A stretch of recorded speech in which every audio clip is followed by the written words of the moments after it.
ৰূপহীয়াত সমষ্টি অন্তৰ্গত জুৰিয়াত আজি দুটাকৈ পথৰ আধাৰশিলা স্থাপন কৰা হয়।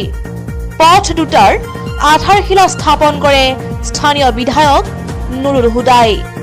পথ দুটাৰ আধাৰশিলা স্থাপন কৰি বিধায়ক নুৰুল হুদাই কয় যে ইতিমধ্যে সমষ্টিটোত পথ নিৰ্মাণৰ কাম আৰম্ভ হৈছে আৰু এই পথসমূহৰ নিৰ্মাণ কাৰ্য সম্পূৰ্ণ হৈ উঠিলে সমষ্টিটোৰ ইমূৰৰ পৰা সিমূৰলৈ চলা ফুৰা কৰাত ৰাইজৰ কোনো অসুবিধা নহ'ব বুলি মন্তব্য কৰে।